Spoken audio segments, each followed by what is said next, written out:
gaming franchises elicit such a polar response. Depending on who you ask, Halo is either innovative and fresh enough to be worth playing for years, or a plague on society. So what's the verdict on this latest entry into the franchise? Well, let's put it this way. ODST might be the last game you need to buy this year. What began at Bungie as a simple expansion grew to be so much more. And while it's not a full-blown sequel, a fact that does have a few downsides, this package is pure fan service. Every Halo 3 multiplayer map ever made is included here, with 3 previously unreleased maps to boot.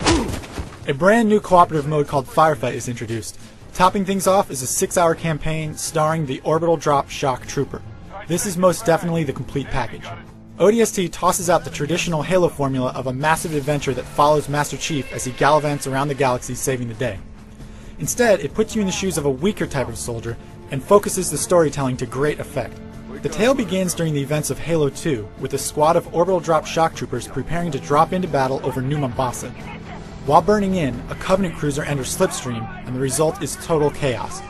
As the rookie, you awake from consciousness 6 hours later. You're alone, and the Covenant is still looking for stragglers. I remember not getting an answer. Say again, Buck. You're breaking up. I said stay put! To survive, you'll have to find your squad mates, and fast. The city is open and winding and uninviting, but you're not alone. An AI construct called the Superintendent offers help to those that keep their eyes and ears open. This mechanic isn't totally obvious at first, but you'll soon come to see the Superintendent as a wonderful ally and a hilarious supporting character. ODST plays out a bit like a murder mystery. As you explore the dark streets of New Mombasa, you'll find remnants of the fights your friends endured. And things do not look good. The sense of loneliness is palpable, and the wonderful soundtrack does a great job adding to the tension. Each time you find a clue to the whereabouts of your squad mates, the story flashes back to let you play through their events.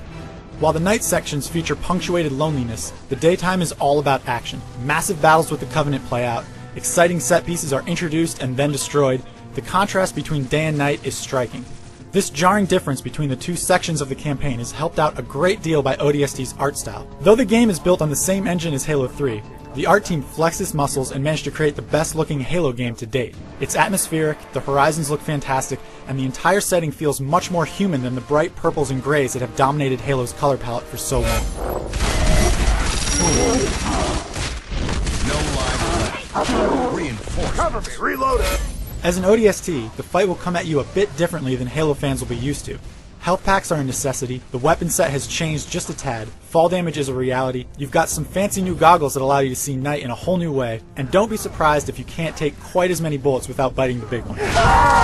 These changes, along with the open hub world design and flashback mechanic, make ODST feel vastly different from its Halo predecessors. That's not a bad thing, and you'll likely walk away from the game wholly satisfied with this fresh approach. It isn't just the storytelling that is more focused. The level design is tighter, you won't find yourself getting lost like you could in past Halo games, and the hub city of New Mombasa ties the game together in a way that no simple series of levels ever could hope to. You're not Master Chief the solitary hero. Instead, you get a look at a whole crew of personalities, each offering a new place to explore and a different style of gameplay to keep the action from growing stale. The only downside is that the limited scope of the campaign causes the gameplay to occasionally devolve into shooting galleries where you attack oncoming enemies ad nauseam. It happens just a little too often for my taste. Even so, I found the brief campaign to be one of Bungie's best yet. As you'll learn, the shooting gallery mechanic isn't all bad. Just venture over to Firefight, a new addition similar to Gears of War 2's Horde mode. Here, up to 4 players can take on increasingly difficult waves of nasty enemies. It may not be totally original, but the Halo take on it is just plain awesome. Changing mag! Firefight will keep you up way too late and it will own your weekends. This alone is reason enough to snag a copy of ODST.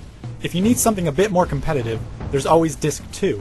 The second half of this package contains every adversarial Halo 3 map released to date, as well as 3 new ones. The new maps are some of the best yet, but I can't shake the feeling that I've just been sold the same exact thing I already bought once before. If you already own every map, why do you need them here again? With such a tightly knit and sometimes humorous story built around individual characters, you might be wondering how Bungie managed to weave 4-player co-op into the mix. Hey, where's the fight at? Take a guess, genius! The answer is that they didn't. It's just slapped on, and it's totally at odds with the focused and powerful storytelling. The co-op oddities carry over into the Firefight mode, where there isn't any matchmaking. If you don't have any friends online to play with, you won't get the most out of this awesome addition.